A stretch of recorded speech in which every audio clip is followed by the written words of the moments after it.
What do you tell the person that's watching this right now that is not satisfied in life financially? So I'd ask them. So then we developed Car Rental Coach, which is what I do full time. Hey guys, my name's George. I am the largest Turo host in all of Pittsburgh with over 50 cars in the entire fleet, and I've been doing this now for over 5 years. How much money do you think is enough money where you would say, okay, I'm good, I can just chill out? I think I would be able to survive comfortably off of. A few moments later. What about you? Man, I don't know. It's easier to ask it than to answer, right? Probably 15 mil. I'm a cheap date.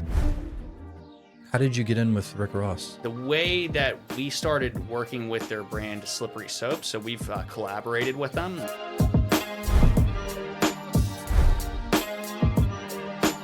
They were killing it. They actually just launched an AutoZone. Fun fact, I just had my back waxed today, in case you were wondering. Does that hurt? Yep. Kelly Clarkson! All right, George. If all of your money vanished tomorrow, do you think you could rebuild what you've created? Welcome to Barbells and Bourbon Strength in Stories. I am your big, bald, bearded, barbell lifting, bourbon drinking son of a bitch, Sean. And joining me today is George Madden. Hey, how's it going, guys? Welcome to our home, George. Yeah, thank you for having me. Appreciate it. You're very welcome. Now, George, I have to admit, you are the guest that I know the least about. Of the 70 I've had in your seat, Oh, wow. I probably know the least about you. You reached out to me asking if you could come on the show. I did a little homework. I know that you're an entrepreneur, and we're going to talk about your preneur later. Little shameless plug on your shirt there, but we're going to get into what you do. But this show's a little bit different than some of the shows that maybe you've seen or you've seen. This is not a business podcast. This is not a fitness podcast. This is not a bourbon podcast. This is an everything and anything podcast.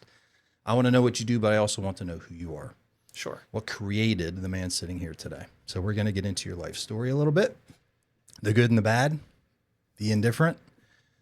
If you could tell me what the best piece of advice you've ever received is, George, what would that be?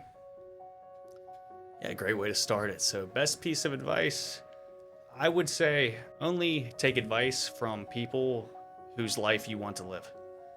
I think there's so much noise in today's world. I think there's so many people that will throw off your energy, especially when you're starting a business, any plans for the future. So I've learned to keep it to myself unless I'm talking to people that are on my same level or like-minded, or somebody that's done something substantial that I want to do. But if you haven't done what I want to do, it's not like I'm going to be disrespectful and just say, hey man, don't want to hear it at all, leave me alone. But I probably don't care. Even if I say yes, thank you and stuff, it doesn't really mean anything to me because listening to that advice will only throw you off and really set you further away from your goals in the long run. Yeah, I love that. And I actually just saw something very similar to that. I think Will Smith had said something similar in an interview that I saw. But everyone has an opinion about everything. Sure. Everyone thinks they know more than the next person does. And, you know, friends and family, of course, they're going to come with you with advice and say, oh, George, you know, maybe you should try this or that. But like you said, if you haven't gone through the trenches and you haven't succeeded in what you're doing, save the advice for someone else. Exactly. Because how can you listen to somebody that hasn't walked the road themselves? Right. Especially with business, right? I think we just live in a culture where too many people have watched Shark Tank and now everybody has an opinion on how to start a business. I know. But it's like, well, if you never made $1 online or made $1 selling any product or service and have only worked a 9-to-5, which nothing wrong with working a 9-to-5. It's just, I'm not asking Guilty. you for a job. Yeah, I mean, I've done it myself too, but I'm not asking you advice on how to get a job or to look over my resume. Yeah. But yeah, that's just something early on I discovered. Just don't listen to any of that energy. It's just going to probably not lead to the most positive results. Yeah. Now, that's great advice. What about advice that you have for the viewer? What's the best message you can give them? You're 30 years old. I am. So you've lived, you know, not quite as long as I have, but you've lived through a lot. You've learned a lot. What's something that you want the viewer to get out of our conversation today?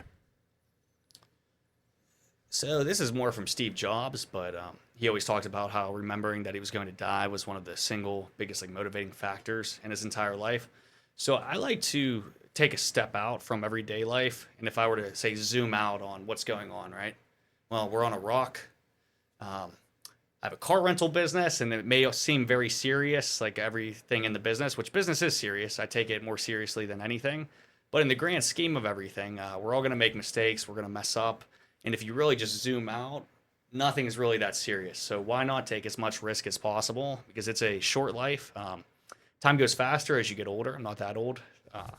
But at 30, I've noticed that every year just seems to fly by faster and faster. So why not build the life you love and want to live versus just trying to fit in? Yeah. Love that. You have to take chances. You have to fail to learn, right? I'm sure you've made mistakes in the past, not only in business, but in life, right? Oh, yeah, many. Yeah. And, we're going to talk about some of that stuff. So let's flash back to your childhood, George. You might not have been expecting that we're going to take back that far, but I want to get to know you as a person. I want to get to know what made you who you are, formed your attitudes, your habits, maybe some of your personality traits. So where did you grow up? Yeah, so I grew up in White Oak, near McKeesport, Pennsylvania. I went to high school in McKeesport, but grew up in a middle-class home. My father started his own business, so he has a roofing business. Then my mom, when I was younger, was decorating cakes. But when I was real young, my dad was a garbage man. And then his business started taking off when I was probably like around 16 to 17 years old. So most of my childhood, he was still just a struggling entrepreneur like we all are when we start. So I saw him as the oldest child really in the grind stage. And one thing, though, my dad and mom always instilled in me was just entrepreneurship. They always pushed me to be a business owner. They always said I have to have ownership since a kid, which I think is very unique compared to a lot of people's upbringing, where entrepreneurship may be looked, I don't want to say looked down on, but just not really talked about or expressed because it's not an option. If you don't have somebody in your life that was a business owner, any 9-to-5 or W-2er, they're probably not going to discuss it or have that conversation. So very fortunate to have my dad always pushing at that. So at a young age, he pushed me to start at flea markets. So I did like small things before that, right? Chores, things like that. But at 12 years old, that's when I made my first $1,000.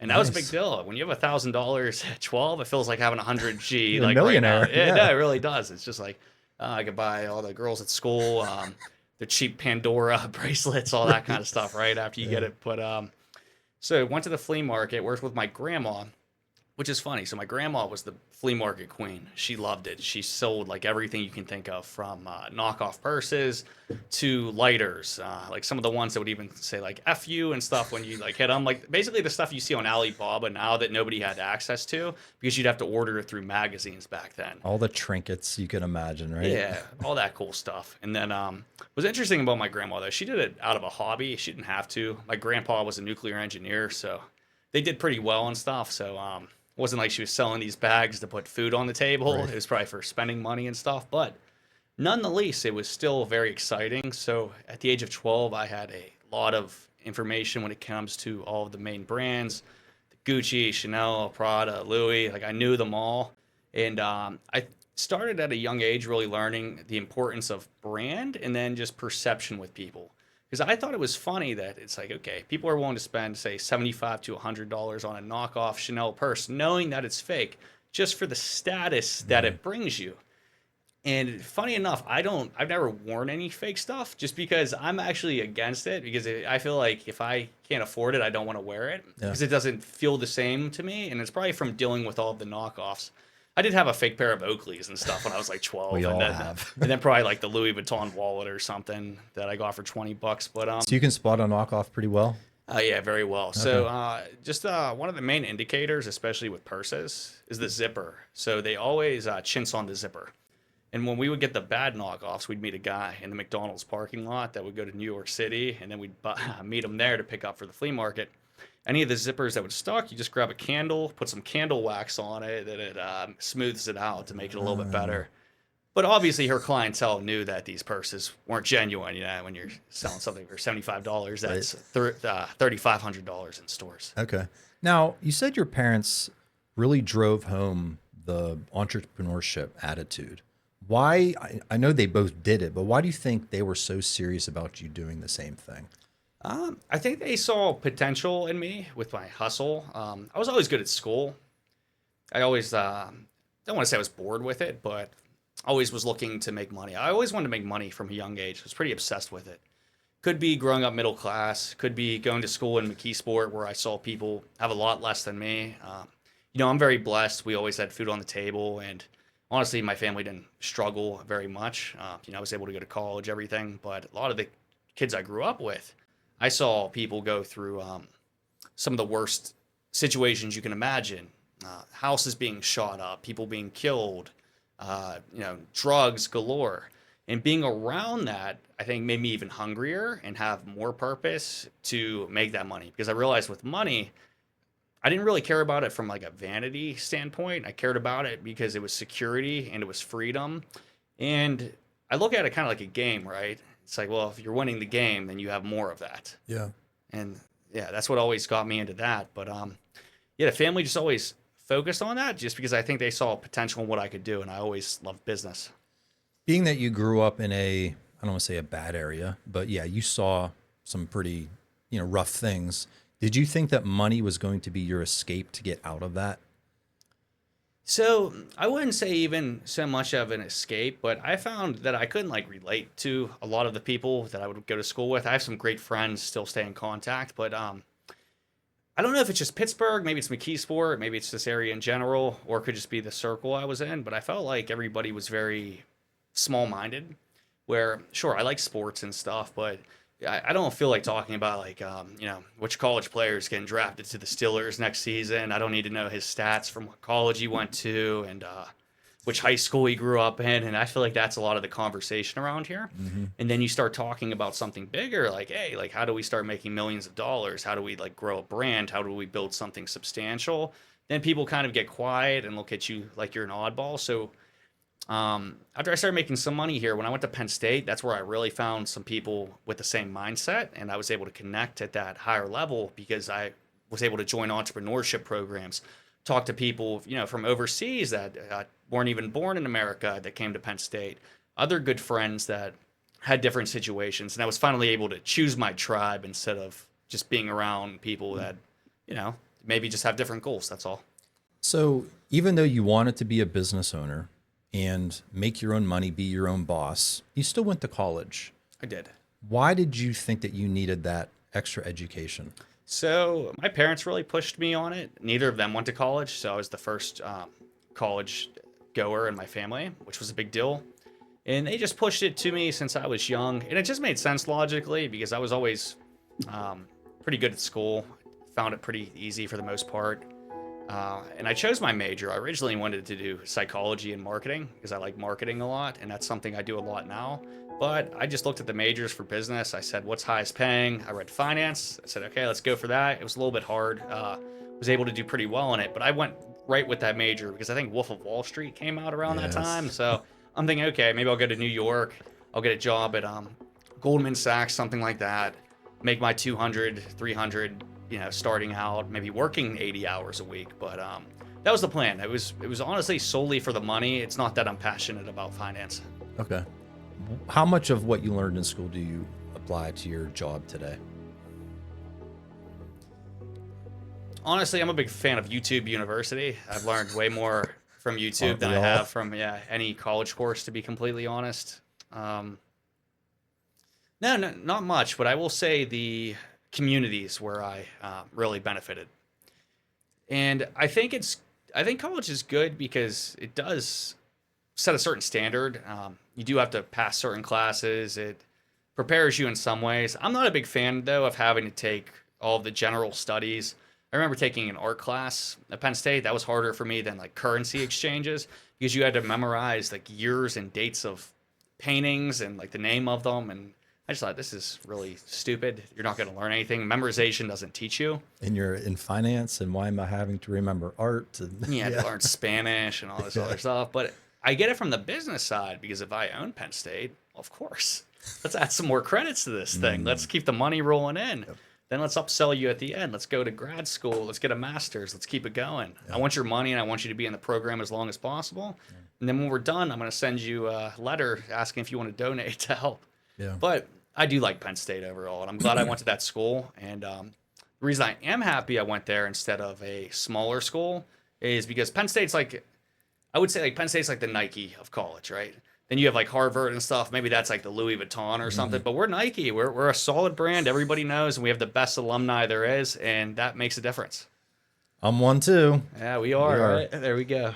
So you said, it did prepare you for certain aspects of life. I think college is your first kind of leap into adulthood because you're out of high school. You're not being woken up by your parents anymore. You're not taking a bus to school. You're on your own, essentially. Yeah, you have your professors telling you what to do, but you can skip class every single freaking day if you want to. Yeah, which I never understood that mindset, right? I feel like if you're going to college and you want to skip class, then you shouldn't really go to college. And those are the kids that's parents are giving them too much money and they're paying for it. I paid for my entire education myself. I paid for everything throughout college because I started businesses and was working the entire time since I've been 12, now at 30. So I actually don't respect people that do that, and I think you're kind of a bum. And you're probably not going to produce anything for America in Couldn't the agree more. next few years. But yeah, I mean, paying for it yourself, you're going to have a little bit more of an investment and an appreciation into what you're doing. So, but yeah, I mean, I know a lot of people whose parents paid for their entire education. It's hard to apply yourself when I don't want to say have nothing to lose, but you kind of have nothing to lose if you're not paying for it. It just comes down to their mentality. They don't realize how much they do have to lose, because if you become somebody that's not building skills in your 20s, then when you get to 30, life's not going to be too good for you. Playing video games full time. Hey, I mean, nothing wrong with having some fun every once in a while, but Yeah. 90% of it has to be grinding, especially in your 20s. Everybody says find yourself and stuff. Sure, yeah. You don't find yourself, though. You create yourself. That's good. I like that. So out of college, you have this degree. What do you do with it? Yeah, so in college, it was junior year of college. So before that, I was working at Wendy's, and then I worked at Kmart, which I think Kmart's out of business now. Yeah, may it rest in peace. May rest in peace, Kmart. I will say that was the easiest job I ever had in my life. That was a nice, stress-free position. What were you making?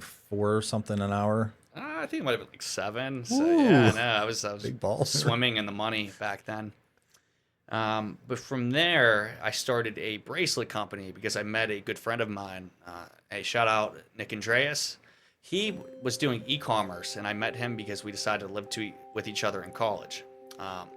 He started a bracelet company that started doing over $1 million a year. When we were in school, he was probably like 19, and I was just like, "Hey, bro, like, how do you do this?" I was like, "I love What's your business." secret? I was like, "Show me how to do this." So he showed me how to do paid ads through Facebook, which was a lot cheaper back in like 2015 than it is now. It was you could like print money on there if you found a good product that nobody was doing. But basically, to make a long story short, we would go on Pinterest. We would find things that people would have, say, tattooed on them, things that have a lot of significance to them. And then we would take those bracelets or those quotes and get them put on popular bracelet designs similar to like Alex and Ani and other brands, have them made over in China, and then just run Facebook ads and sell them. But from there, I was able to start a brand that did like over $1 million in revenue within a year during college, and was successful for 3 years with it, which was great. From there, advertising went up, and it wasn't something I was passionate about. It was just something to make money, and I was able to put away a pretty decent bit of cash. But that point, that's when I graduated. So the business, still doing the business for the first year after graduating. Then after it dried up and I started thinking, okay, what's next? I'm sitting on a decent pile of cash, thinking I don't want a job. Even though I won't lie, part of me always thought like, what would it be like to be on Wall Street, right? What would it be like to work for Goldman Sachs? What's it like to climb the corporate ladder? Because I think I'd kill it if I went in there. I think I'd get to the top. Now, I'm not saying like overnight, but Yeah. I wouldn't go in there not trying to get to the top of the jungle there. But from that point, my wife has a used car dealership with her father. So they're 50-50 partners on that. And I was looking at different business opportunities, and I looked into something called Turo. And I saw people were renting cars, and I was looking at Airbnbs because I have some real estate property myself too. I have 3 rentals. And I was thinking, okay, like, I have the car connection. What is this Turo? looked into it, started with 3 cars, put them on a platform called Hire Car at the time, which is out of business. But I would call that like low income Turo, where you're dealing with the craziest of crazy people. But you could also put like really old cars on there, like 2008s. Like I had a 2008 Kia Spectra that made like $18,000 in 1 year. The car was worth $3,500. Holy shit. So you're buying the cars to rent? I am. Okay. Yep. But started with a couple cars, and now we're up to over 45 vehicles 4 years later, which is fantastic. And what's really nice about the fleet, I own the majority of them cash. We have a couple financed, but I just kept reinvesting profits. Now we do probably over 50,000 in revenue a month just on the rental cars, which isn't even. I mean, that's good numbers, and we actually have pretty healthy profit margins on that.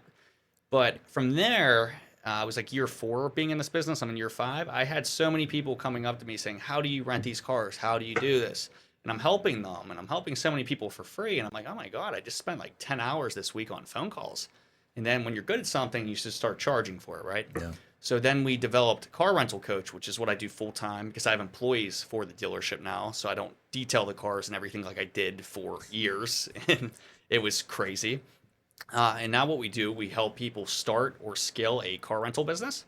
And we've had over 200 clients in the last 2 years. We're only in year 2 right now. We now have over 5,000 subs on our YouTube. And we have not done any paid media. This is all organic content. And this company is now booming. And we have been able to help so many people. If you go on our YouTube, you'll see tons of client video testimonials.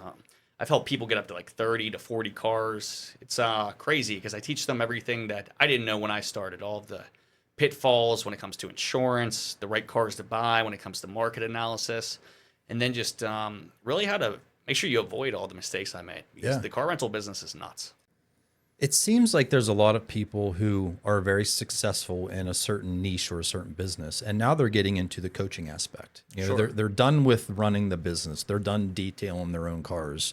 Now they're going to coach the next generation of, you know, car rental business owners or whatever it may be, right? So I think coaching is a great way to make revenue for something that is already successful, just to keep expanding that, right?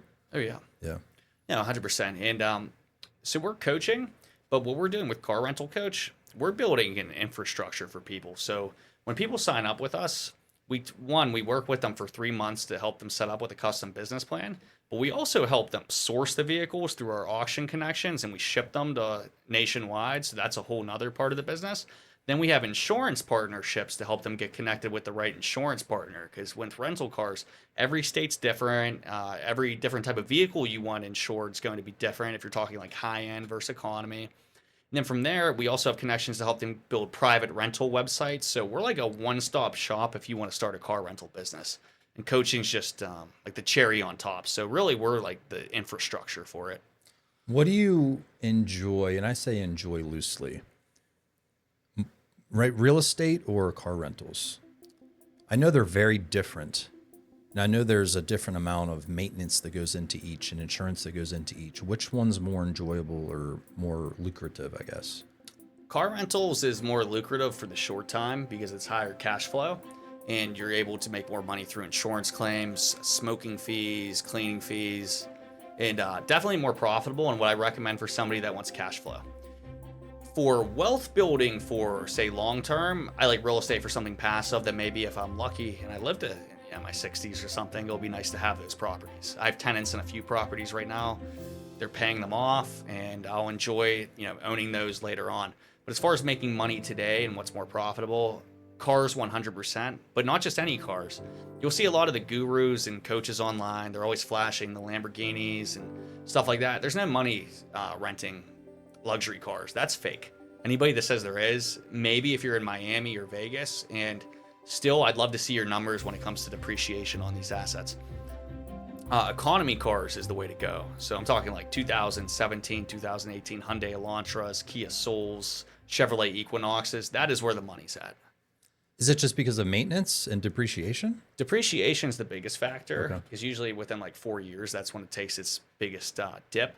But maintenance, depreciation mostly, and then just geography, right? So Turo may even brand itself as being a more luxury brand where they're saying, oh, pick a cool car for an adventure and stuff. But in reality, it's a lot of people that are Uber drivers and doing DoorDash that are going on Turo to rent cars because they have a partnership now, which they didn't really make that public. So time on the road's another thing. You don't want to see this car. Once you put it on there, you want long-term renters. So I have people that will rent from me for, say, 1 to 3 months in one of these economy cars. They'll bring it back. I'll get an oil change. They take it right back on the road.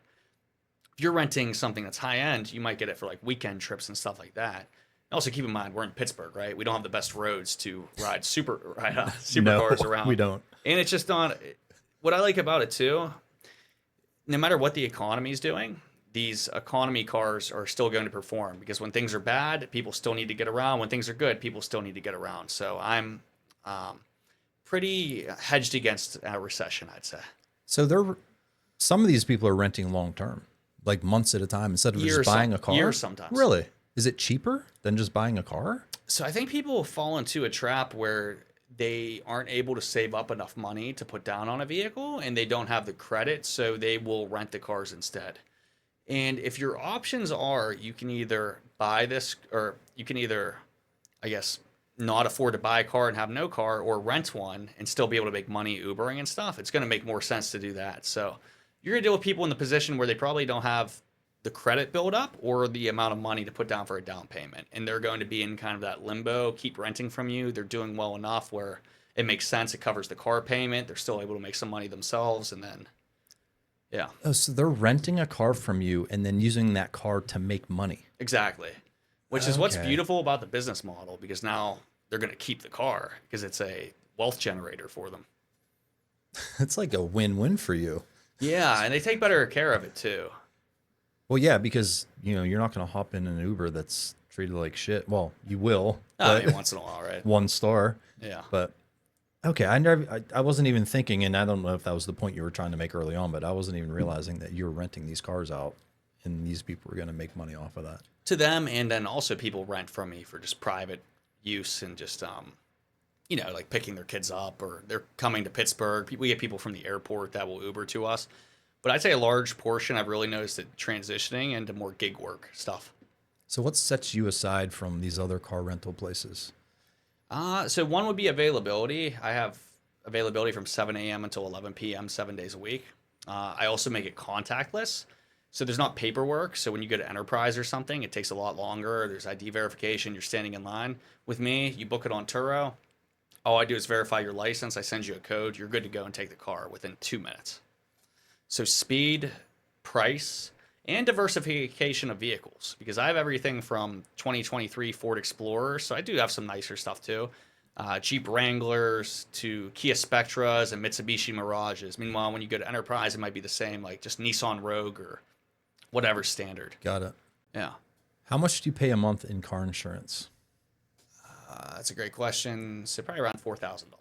That's it? Yeah. On all the cars? Yeah, so I have liability only on them Oh. because so what it's called, it's off rental insurance, right? So this isn't the insurance when the car is rented. This is the insurance that you have to have required by the state. And this is for if I or an employee were driving around the vehicle to say go get gas, do vehicle maintenance, that's when it covers us. Or if like somebody smashed into my car lot. But I have liability only because I own the cars cash. If I finance them, I'd have to have full coverage, which would be double. When the cars are on a trip through Turo, you can pick different insurance plans through there, and it gets covered during that time period. Okay. Yeah. Guess what I pay per month in car insurance, George? How many cars? 4. 800. 1,400. 1,400? 1,400 a month. Why? We'll talk about We'll it have later. to talk about this off the Talk about- podcast. I might need some insurance agent advice from you to get better rates. I always joke, like I'm in the car rental business first, but the second is insurance by far. I've dealt with probably over 50 insurance claims in the last 2 years, with cars being totaled, people stealing them. I've had people rob banks in my cars with ATMs out. What the? Everything you can possibly imagine. Somebody was shot in a car.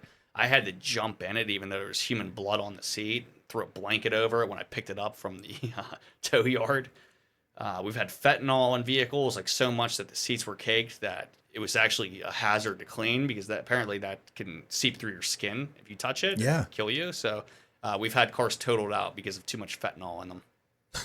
Start your own car rental company, they said. It'll Yeah. be fun, they said. But I like insurance claims because we usually make money on them. I don't want to brag about that too much. That's, but well, we do well on the insurance. We are able to get them fixed at a really good price because of our connections.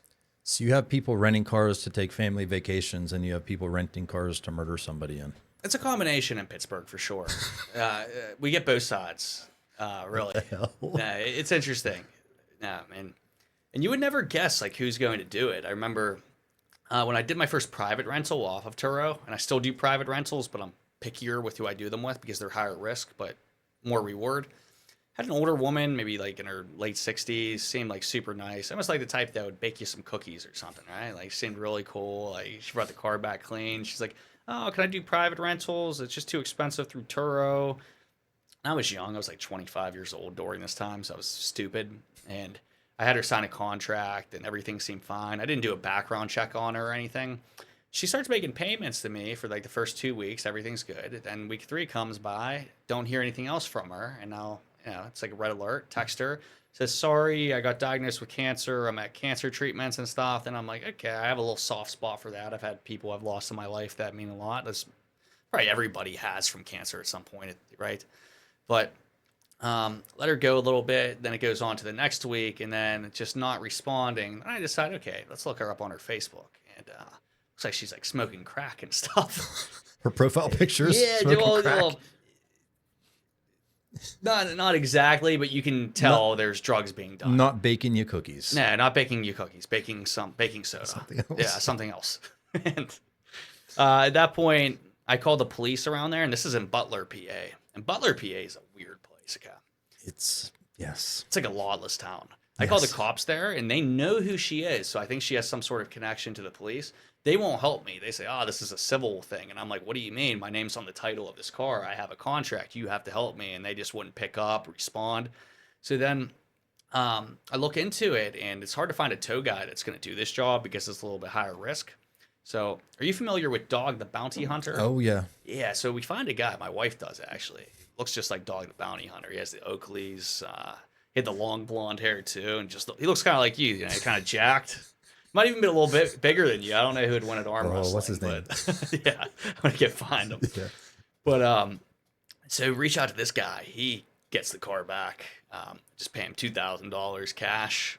Brings it back. And this thing is covered in animal hair, feces, and then the worst smell I've ever smelled. And it was urine. And I wish I could say it was like dog or cat urine, but like 95% sure it had to be human. So she was driving around this thing, just urinating in it, complete mess. Was able to get it professionally detailed and then back on the road and rent it again. I feel bad for the next person that had that car. It was taken care of good. My gosh. I mean, that's like a nightmare. But it sounds like that's happened quite a few times. Different flavors of nightmares, but Used to stress me out more when I was younger and didn't know how to deal with it. But now that I know how the insurance works and I mastered it, it's very simple. All my cars have trackers in them with kill switches. So now I just go on my phone, press one button, shut it down, call up my repo guy. He picks it up, car's back. Then it's back to business. Get it checked out, throw it up on the lift, make sure there's no structural damage, anything wrong with it, detail it, picture it, put it back on the road, make money again. how many cars do you have? 45 right now. Do you have trust issues now that you've rented out so many cars and so many of your cars have been abused? Like, do you err on the side of just, I don't trust these people? I just don't care. I just look at it as money being made, and I understand that there's going to be probably 10% of them that are going to fuck things up, and then 90% are fine. And I know that I'm going to file insurance claims and make money. So I'm not personally attached to any of these cars. These aren't cars that I'd probably even want to drive myself. I mean, they're nice cars. They're well taken care of, nice economy vehicles, but I just look at them probably how people would look at like a Section 8 property. Yeah. Okay. Yeah. You're providing a service. Provide a service. Most of the time, people are cool, and then I understand there's going to be people that are going to try to scam me and get me, but I'm smarter than they are, so I'm going to get them. Yeah.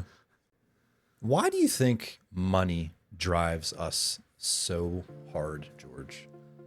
I think it's just the way America is, and I don't think there's anything wrong with it. I just think buys you freedom, it buys you stability, and it's the like number one resource you can really have besides your time. Sure, like social media and stuff, I'm sure influences it too. Well, I wouldn't say even social media influences wanting to make money as much as it does just wanting the material things that money produces.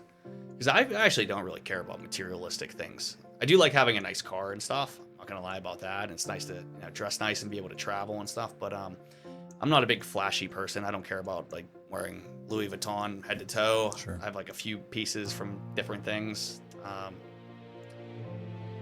Yeah, I would say social media, and then probably it's human nature if we want to go really deep into it, right? Yeah. It buys status, it Yeah. buys freedom, it buys power.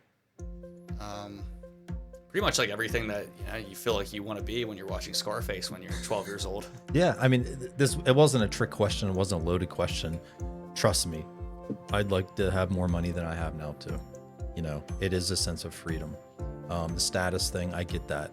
I have a nice car. I will always drive a nice car. It's just something that I need as a man is to drive something nice. Sure. Money means something to other people. Money provides for my family. I support 6 people. Yeah. So yeah, I was just wondering what kind of drives you. How much money do you think is enough money where you would say, okay, I'm good. I can just chill out. I understand you probably have a drive and you're passionate about doing this, but what would be the number for you to walk away from all of your business ventures now and this podcast where you're just hanging out? Per year? Let's Or just like say a lump sum? one lump sum. I think I would be able to survive comfortably off of 3 million for the rest of my life. That's a good number. I'm 46. I assume I'm probably going to work until in my younger 60s, the 9 to 5 guy, right? That's just something I've sort of accepted. Could that change? Sure. Could this podcast take off? Sure. Could I make money elsewhere? Absolutely. But at 46, I have 3 children, 2 stepchildren, my girlfriend, 3 million would be a good amount to be able to do what I want, live where I want, have things that I want, and support everybody, I think. How would you spend your days, you think? I would probably find work to do. Yes. Yeah, I can't sit around, George. I just can't. I'm always finding something to do. Ask my girlfriend, Maria. You're going to meet her eventually, but I don't sit still. And it's a curse and a blessing. Idle time's the devil's workshop, right? It is, yeah. But I would find something to keep myself busy. Hobbies, charity stuff. I love helping people. So I'd find something productive to do to help others, volunteer somewhere. But yeah. Nice. What about you? What's your magic number? You're young. Man, I don't know. It's easier to ask it than to answer, right? So what, to walk away from everything I'm doing right now? Yeah. You sell your business. You have to live the rest of your life the way you want to live it. Probably 15 mil. I'm a cheap date. I'm just thinking time horizon, some things I've like built right now for me to want to walk away completely. Yeah, it'd have to be like that, I think. So what are some things that you still want to do? I mean, you're very young. What is that 15 million going to be used towards? Well, things I want to still do with the business, I want to grow Car Rental Coach into the #1 online education platform when it comes to car rentals in the United States. That's my goal. I want to basically be the Grant Cardone with him, what he does with real estate, but with car rentals. So that's where I see taking Car Rental Coach to an over $50 million company. We've had extreme growth already year over year, and really think that is possible in the next 5 years. But as far as accomplishments, not even accomplishments, you're saying like things I'd like to do. Yeah, I mean, travel, cars, houses, like the material things, which you say don't really matter, but we all want nice things. Yeah, so I'd like to keep traveling, but to be honest, I travel a lot. I'm probably away once a month, whether it's business or, just personal stuff. But even during the personal vacations, I'm still working 90% of the time. There's really no place I could say that I don't know. There's a few places I'd probably still want to see, but that's not something that I can't do right now. I can go anywhere I want right now. because of the place to be. flexibility with the business, and then just those credit card points are very nice too. When it comes to when you're buying cars, you stack up a lot of points. Really, I'm in the game right now where I want to grow a company to like over $100 million. I want to grow something substantial just because I want to live up to my full potential. And it's not even about the money amount. It's just the person you have to become to grow something to that size. What do you tell the person that's watching this right now that is not satisfied in life financially, whether they're 15 years old or whether they're 65 years old? What do you tell them to help them get that financial freedom? So I'd ask them first, point blank. Well, first off, why do you want the money? Like, what are you going to do with it? And then I'd ask them, what are you doing in your day-to-day that's going to get you closer to that goal of having this money once you determine the reasons to have it? Because it doesn't make sense just to want money just to have it. I get it too. Like if you grew up poor and stuff, just having its comfort. But you can't your business isn't going to succeed if it's all about just making money. You have to care about providing value to people. That's why I like car rental coach sometimes. A lot of people come to me, their first time, they're 9-to-5ers. And I've dealt with extremely successful people, doctors, lawyers, like people doing extremely well. And they're saying, I want to start a car rental business. And I'm the first person they work with. And I get to see them have their first win as being an entrepreneur themselves. So I love that. I love building that relationship. And of course, I love being paid well to do it too. But I would ask them their reasoning, because if you just want to have a bunch of money, you're probably going to end up broke. Yeah. It's like, what are you doing it for? Yeah. And why do you deserve it? Because you saw on Instagram, there's like a 12-year-old kid playing with video games that's making 50 mil a year. Well, it's like, yeah, that's not the normal. Like life's really hard, and people forget like how good it is even to make $100,000 a year. Like when I first made my first like $100,000 in a year, I was like, wow, it's like finally made 6 figures. But I feel like a lot of these kids now, they think, like you make 100, you make 150 a year. Oh, you're broke. You're not like one of these streamers and stuff now. Then I'm thinking you are so delusional, because you're probably not even going to get close to that number with that mindset. So we're going to do a little comparison game here, George. I'm going to tell you what age I was when I made my first $100,000 in a year, and I want you to tell me what age you were when you made your first $100,000 a year. So what age were you? 20 years old. Okay. I was double your age, but I worked a 9-to-5. I counted on someone else to tell me what I was worth, right? You were able to sort of create your own value. Sure. And I understand that there was some luck involved with it too. I did grow up in a family that pushed entrepreneurship. And then, like I said, without meeting my friend Nick, I'd still be successful and still do well in the long run. But meeting him and living in that house and having somebody that I saw making millions of dollars and then dropping out of college at Penn State while I was living there, that's invaluable. Without that, I would not have been able to make that amount of money at that age. Yeah. But yeah, when I was 20. So it's when I made my first 6 figures. That's crazy. People live their whole life without making 6 figures. Yeah, which is, I get it. It's not easy. No. And I'm really appreciative, and I don't discount what it takes to get there. It takes skill, it takes luck, it takes hard work. And I've gone up and down throughout my careers. I've had a few years ago, like it wasn't that good. I was making there's one year I made like less than 50. But then years later, it was substantially more than that. Yeah. It just because with entrepreneurship, right, it's not always just a straight line going up. It's like then goes back up eventually. Big thing is just not quitting and persevering. Because it's nuts. It's really a game of last man standing. All right, George, you keep sipping on that water. Let's sip on something a little more interesting. All right. Can I interest you in some bourbon? Please. Anything look interesting? Anything you want to try? Anything you've had before that you like? I know I like Basil Hayden, but I will do dealer's choice here if you want to. Ooh, Whatever you I recommend. love when someone says that. Let's have something fun. We're going to open this up. This is a go-to. Can't go wrong with this one. Old this one Forester, called? Yeah. 1920. They actually have a whole series, as you can see, with different years on them. Oh my gosh. The Jeopardy music. Do you do this often? Apparently not. I do open bottles for guests. The very special guests. Just kidding. Everyone's special that comes on this show. No, not everybody gets a fresh one open. No. Okay. No, definitely You're not. at 100,000 at 20 now, right now. It's funny. I mean, I'd say probably less than half of my guests actually drink Okay. on the show. I have a lot of people that are in active recovery or just don't drink for health purposes, or, you know, they had a bad experience in college and never want to touch the stuff again. Yeah, I mean, I don't, booze all the time, but I do enjoy drink. Yeah. So this, you're going to like this one. This one's a little hot. It's 115 proof Oh, well. with a little hair on your chest. Fun fact, I just had my back waxed today, in case you were wondering. Does that hurt? Yep. You have a pretty hairy back before? Easy, George. That's a personal question. Actually, no. I mean, I don't know how to answer that.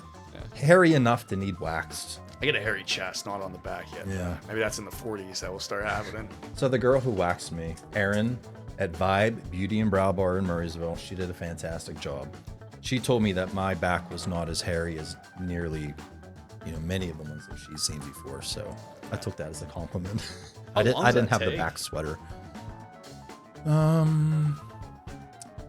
My back's bigger than Yeah, most. We're on Barbells and Bourbon. Man. Right. Yeah. So You do your deadlifts. it was probably half an hour. Okay. I'd say 15 to 20 rips of wax. You're not going to fall asleep getting your back waxed, I'll tell you that. I got a pedicure for the first time last year. Ooh. I actually liked it. Yeah. It's relaxing, right? Yeah, my feet were really messed up before. I didn't realize how jacked up those babies were. My wife was there too. She was looking at it. They were spending a lot of time on them. Like, I couldn't believe how much was coming off. She was like a little extra into that. It seemed like I was gonna have to book 2 appointments. I felt bad like them only charging me for one maintenance one when this was years of damage. They got the probably. grinder out. Cheers, man. Cheers, thank you.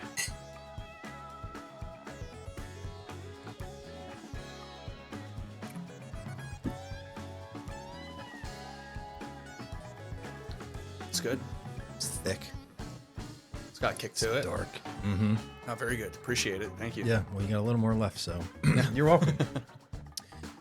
All right. What's next? Oh, you're married. Let's talk about your wife. All right. She's great. She's all right. She's all right.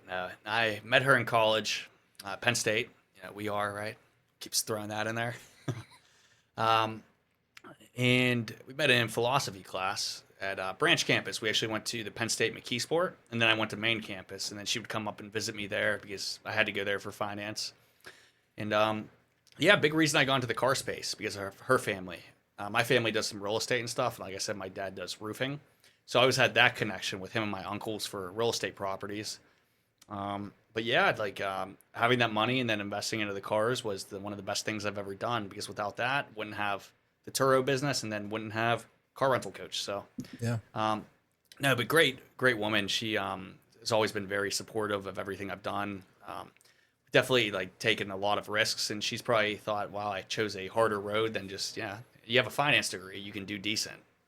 But been there every step of the way from even our first house, right? I'm very conscious of keeping low overhead. I think that's something that everybody messes up, especially in the early phases of business. They take on way too many expenses. They want the flashy house, the flashy car. They get high payments, high overhead on all this stuff. And now you're thinking a little bit different, right? You're not making the same decisions you're going to make if you're somebody that has lots of liquid cash or high cash flow and you don't have to worry about these bills. So when you put yourself in that position, you're going to think differently, you're going to move differently, and you're not going to run the business the same way. So I started out with a duplex, which we still have, and we're probably going to get our we'll call it real house. We'll say that was our starter house next year. But the duplex was one of the best things I ever did, because I rented out half of it when we first started and got out of college. I was able to pay the house off. I own it cash now.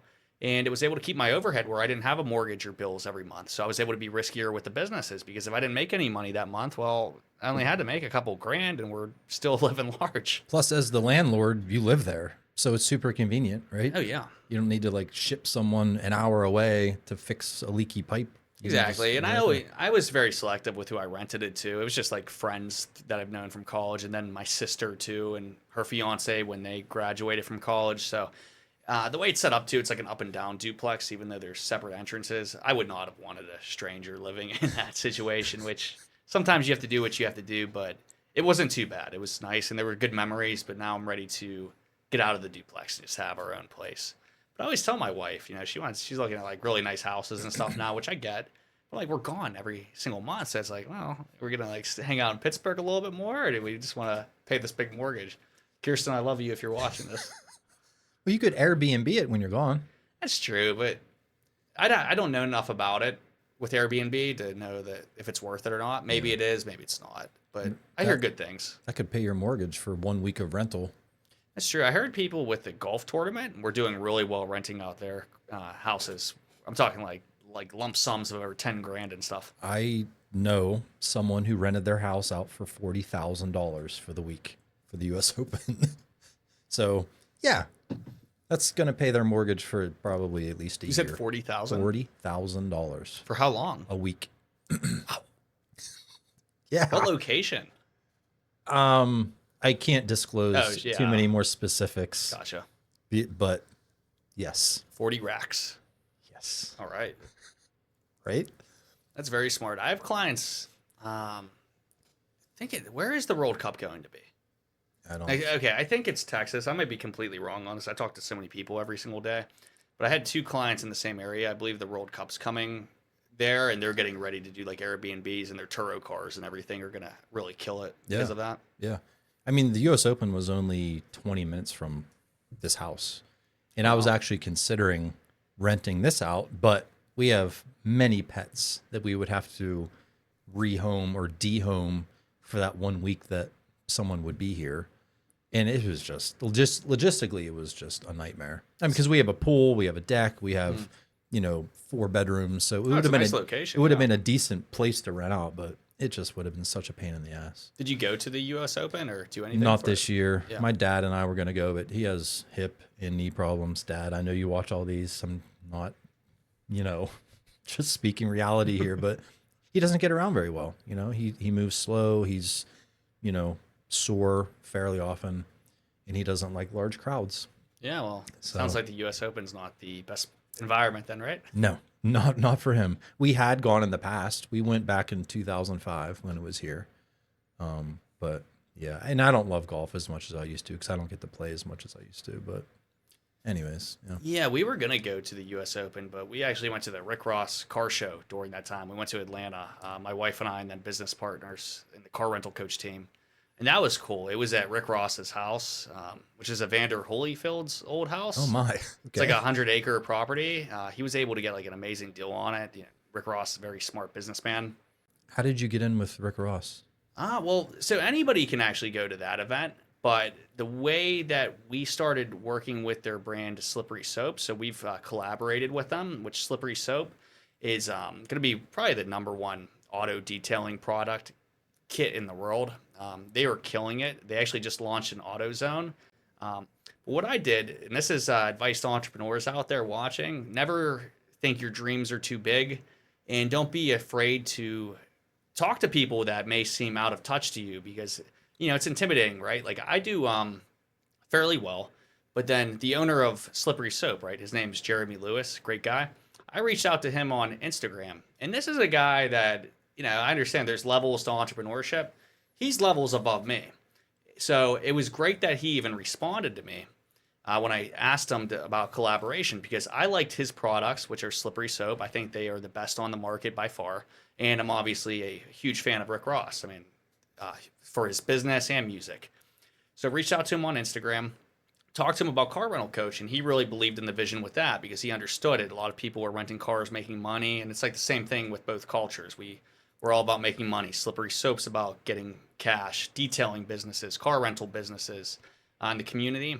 But reached out to him. He saw the vision, came out to Pittsburgh for 2 days, and we went out for a few dinners, just talked a lot about personal. It was honestly a lot of personal stuff. And one thing I really appreciated about Jeremy he could have came in there and just big dogged me, right? And just acted like, hey, little buddy, like this is what's up. You want something you want to deal with this like slippery soap.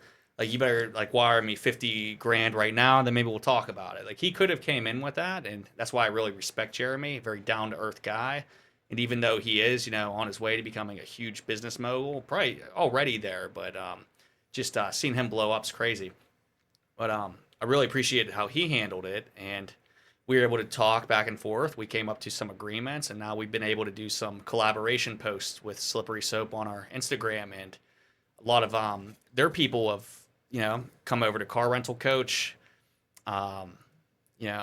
Rick Ross shared the Car Rental Coach stuff on his story. He commented on our Instagram and stuff. Hopefully that relationship, maybe becomes something more in the future. But ecstatic to have it. And big news for Slippery Soap. What's so cool about it? When I first started working with them, they were online only. Now they are in AutoZone. They just launched, and AutoZone's a $1 billion company. Yeah. So if you guys are looking for the best detailing products on the market, make sure you go to slipperysoap.com and search to find the closest AutoZone near you. Make sure you pick up products and support, because that is the best product by far for detailing vehicles, and the only thing we use for carrentalcoach.com. That's awesome. And my son actually just started his own mobile detailing business with his best friend. They call themselves Tag Team Detailing. And I mean, they're always looking for products that save them time, better quality, efficient, economical. So I'm going to have them check that out too. All right, you guys got to get the Slippery Soap. I'm telling you, they're at AutoZone now. Yeah. By far the best. I've used every product on the market, and they knock it out of the park when it comes to quality and everything. So I want to talk about, you sent a DM to Jeremy. Okay. You took a chance, right? Yeah. I've done that too. I'm an aspiring podcaster. Every guest I have is very special, but I'm always trying to get that next big guest. I've reached out to Pat McAfee, Ben Roethlisberger. Yeah.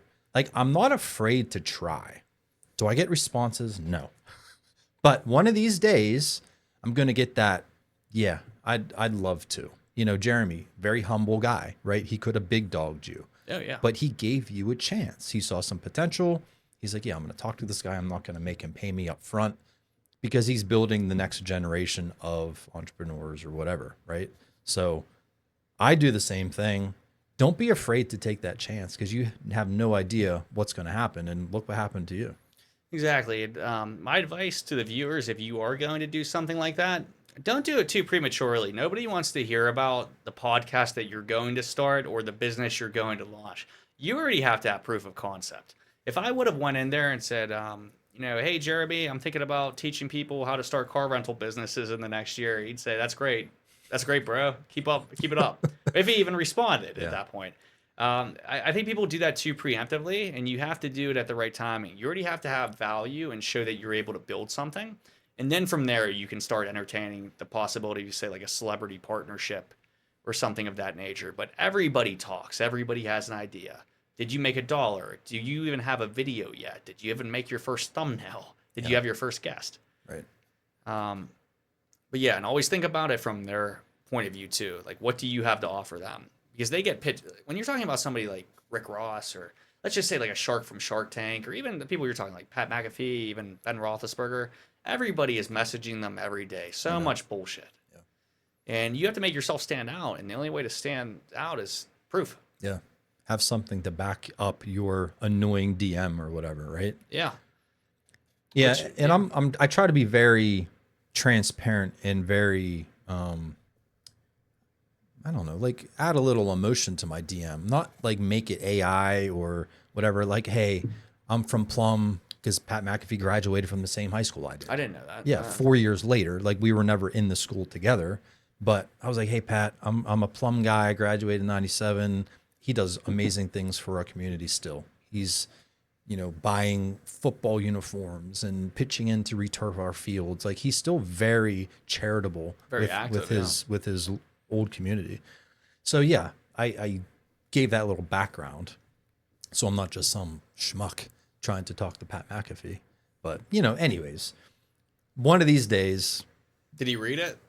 No. See, that's another issue, right? Because like the volume in the inbox. So sometimes you have to talk to somebody that's not them directly. I know.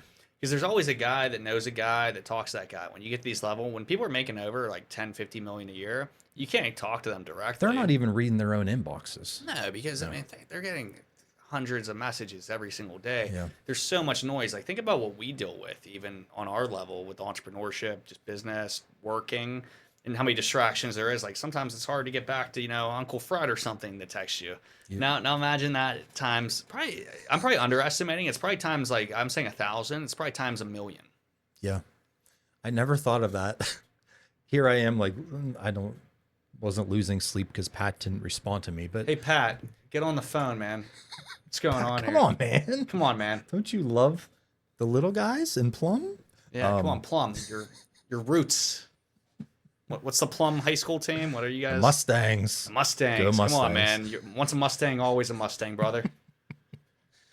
This is all it's going to take. He's going to see this. I just know it. That would be amazing. Hey, it's a better chance than not saying it, right? Right. Yeah, exactly. So, I mean, what's your next step, George? Like, what are you still trying to do? I know you want to grow your business exponentially and, whatever, but like, where do you see yourself in 5 to 10 years? Realistically. Realistically, in 5 to 10 years, growing car rental coach to an over $50 million a year business.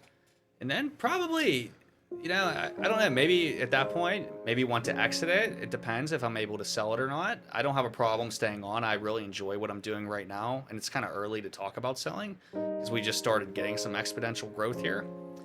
But I want to build this out to the point where I'm like, okay, like I max this out to the point where I think we can own our own insurance companies and stuff. And that's where a lot of the money's at. Because right now we have the hardest thing to get. We have the customers, we have the trust, like our clients do what we say because we get good results. And right now I'm referring them and having insurance partnerships and stuff like that. But I think really building the entire infrastructure and having complete ownership over the full experience. And then from there, I don't know what I want to do with it. If I could sell it for like 50 million or something, then I'd love that probably, or keep working on it. But next steps after that, I don't know, because I'd love to answer that question. But if you asked me 5 years ago if I thought I'd be where I am now, I'd probably say no. So yeah. I'm just going to keep getting better every single day, keep educating myself, and then just keep grinding until, the process will probably change me on the way. Yeah. Well, that 50 would be a lot more than the 15 that you said you need to live the rest of your life comfortably. Yeah. Well, I have partners too. That's true. But it's, yeah. Yeah. What's it going to take to get to 50 that you're not doing today? Why aren't you at 50 today? What's it going to take? I'd say time is one, because we didn't have enough time. We're in year 2, and we were able to grow from, first year from doing $10,000 a month. Now we're doing 6 figures a month just on the coaching. And it comes down to, one, it took us a long time to figure out our target customer. It takes time for organic content, as you know more than anybody with the YouTube channel. We just started it 2 years ago. We do 1 video every single week, and we're doing over 6 figures just off the YouTube alone. It was also getting better, becoming a better coach, really understanding like how to help people at every single level on the way. But from where we're at now, it's going to be volume. It's going to be paid media. We're going to have paid ads, which we're working on YouTube. We just got a media buyer that's going to be doing that. And then 2, it's going to be owning the infrastructure. If you want to get to like over 50 million, I believe you have to own the insurance and you have to own the website development. And that's how you can get the recurring revenue too. And then really just having everything under one umbrella. And that's how I think you get to that level. How many people are on your team? I know it's not just you. With car rental coach, so with employees and owners, 8 people right now. Okay. What are the different roles on your team? So my business partner, Peter Habib, he is the head of sales, and he leads the sales team where we have 3 salespeople. Then I have my sister Riley. She handles our content, so she is the head of our YouTube channel, and then also manages the paid media. Then me, I'm fulfillment. I'm like the car rental coach. I'm the one that has the car rental business, speaks to clients, handle stuff with the dealership, getting cars ready, stuff like that. And then besides that, we have 3 other coaches now that also have Turo businesses that I coach to coach other clients. So we're able to take on more people. And salespeople too, like I said, and then we have just various. We actually have more if you count like VAs and Fiverr work and stuff like that. Yeah. But really, it's gonna be getting paid media and then having these other revenue streams, and then just keep getting better too. How important is having a good team behind you? It's absolutely everything. And one thing I never knew until recently is the difference between like let's say even a B player versus an A player. So with sales, that was our biggest bottleneck with the business. It was getting people that were good on the phone, and it is a hard sell, but it's not too, because we're getting people that are already familiar with our brand coming to us that want to work. It just needs to be explained the way. And what I found with B-level salespeople was they would always deviate from the script, which sure, like you can add a little bit of flair or whatever you want to it, but you still have to follow it. Are you familiar with Jeremy Minor at all? So he's like he's like one of the top sales guys in the United States. He does sales programs, but we followed his stuff, and then we're finally able to get good salespeople. But that was a huge bottleneck, and I didn't understand when somebody was mediocre versus excellent at first. So I had one guy, I'm not going to say names, but we caught him drinking. Like at the end of his sales day, like he was on calls and he was actually drinking alcohol because I could hear it in his voice. And I was like, come on, man, this isn't like, I mean, that's immediate. You're fired. Like Sure. It's over. Like I can't believe you broke that trust.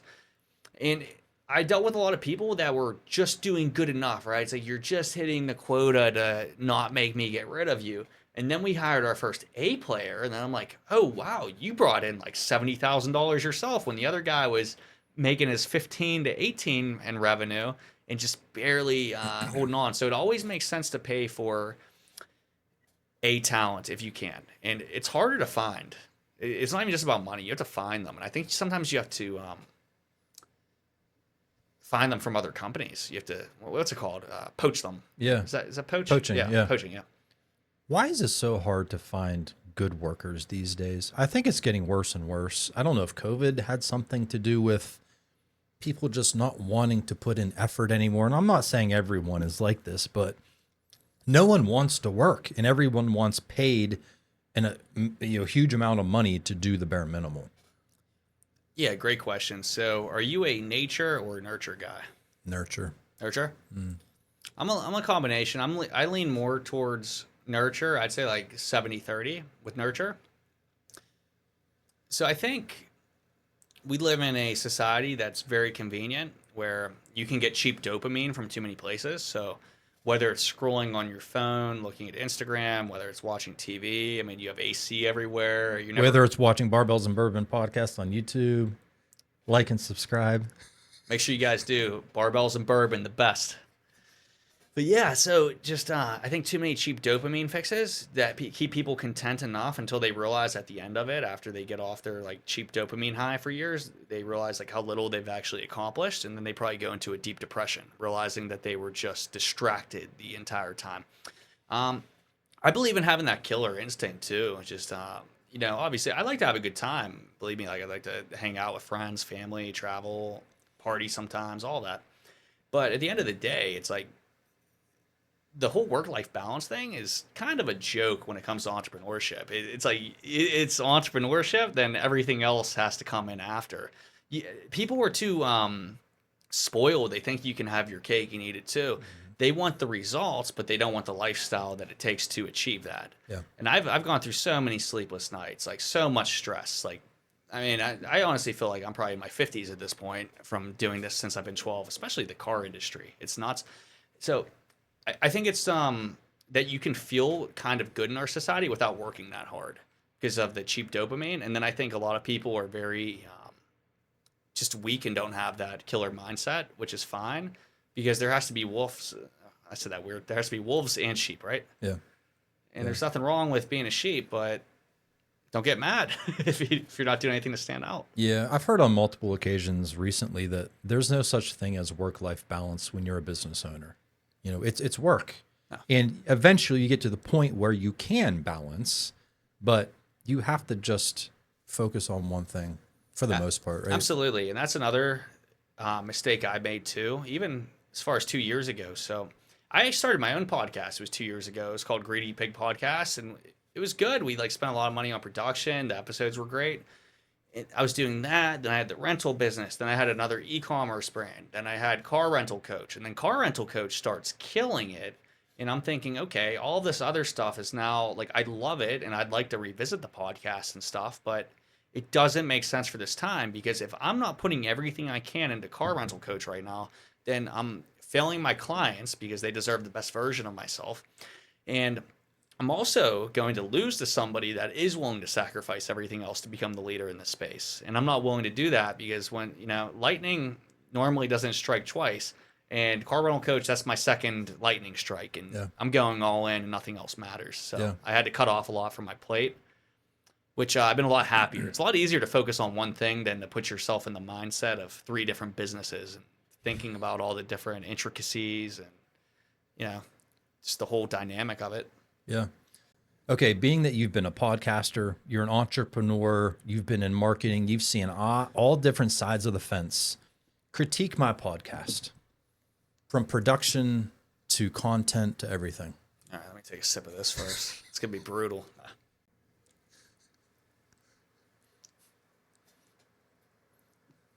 Critique it. Yep. Give me an analysis. So podcasting is not my forte, so I don't feel like I can speak too intelligently on that, because I never had a podcast that's more successful than yours. So if anything, I'd ask you questions. But from an outsider, okay, I really like the setup. I like the theme of it. I think it's like specific. It's fun. We're working out, drinking a little bit, having a good time. Good setup.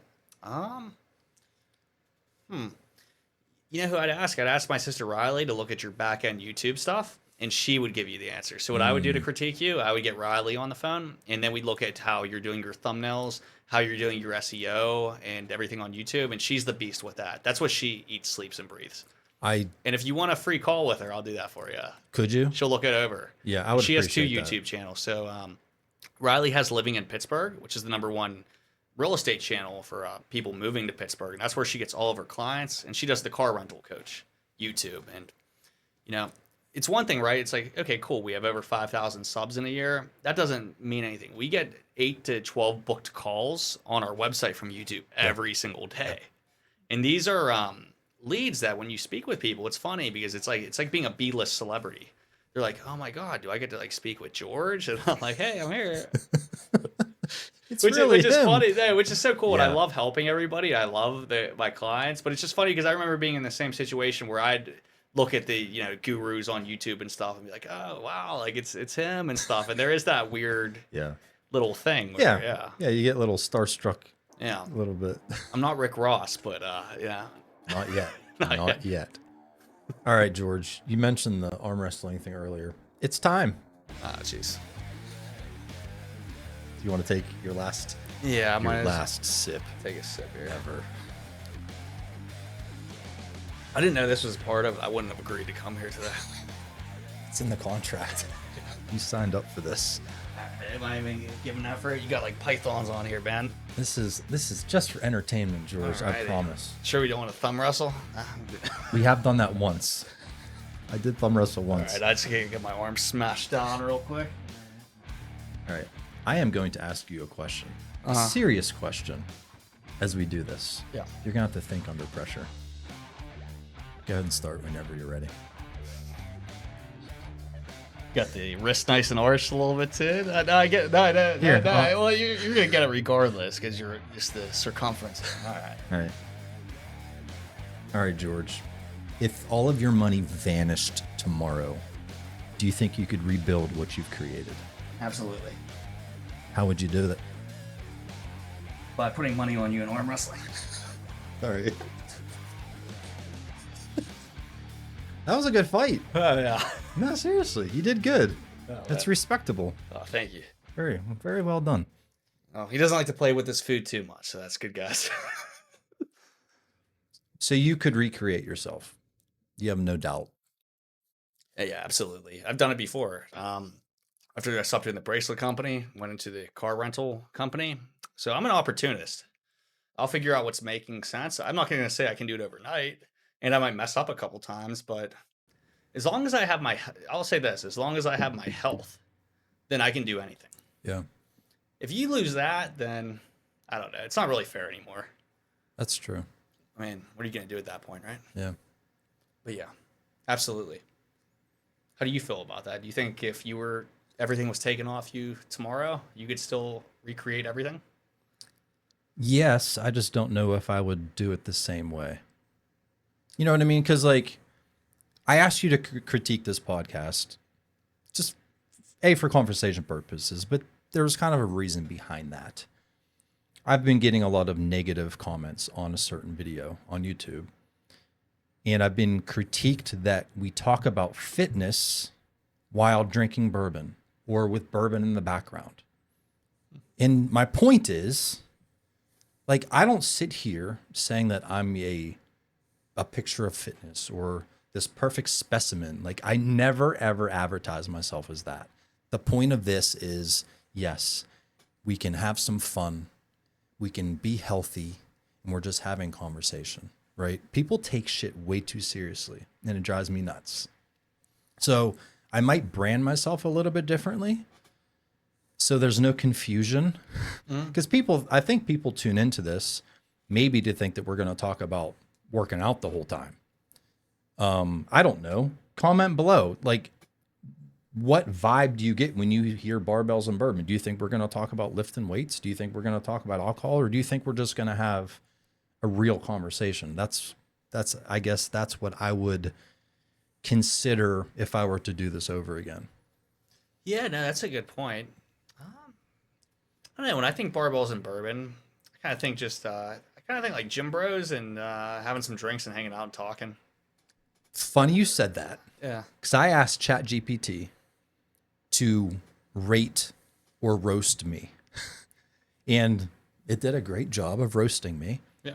And then I said, okay, lighten it up a little bit. Tell me something positive.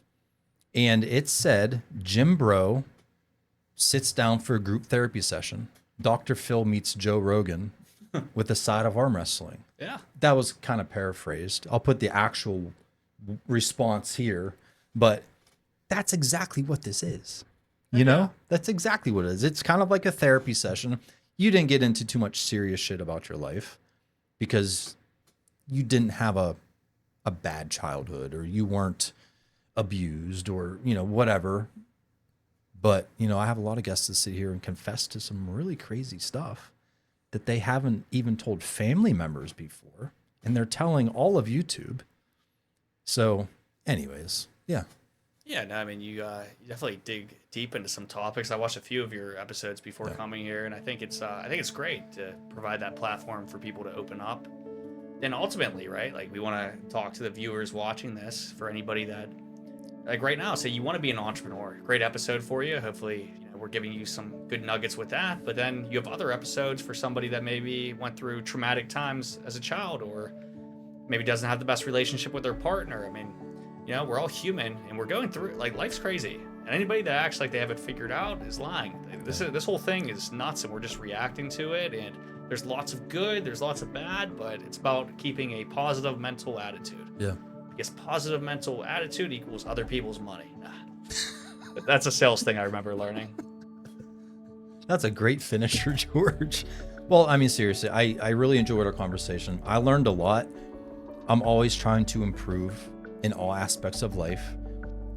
I think there's people that are very complacent, or they don't want to put the effort into improving, or they're afraid to try something different. But speaking to like-minded people like you who have taken the chances in life to try something different, maybe step outside of the box or outside your comfort zone, makes me feel like I'm not alone, and it's okay to take those chances. So you've helped me. Oh, I appreciate it. And I appreciate you having me on here. And I think I'm going to have to hit the gym tomorrow after that arm wrestling. I feel Hey, we'll have a round two. Round two. All right. We'll do a follow-up in a year. You can tell me how business is going, and then maybe you can slam me down. There we go. And then I'll have to change the name of my podcast. Yeah. Once and for all. It's funny. But seriously, George, thanks for coming, man. Great I've time, enjoyed the brother. conversation. Watch one of these episodes. Subscribe to the channel. It's completely free. And I will see you on the next episode of Barbells and Bourbon. Peace. All right. Oh, that was awesome. It's fun, man.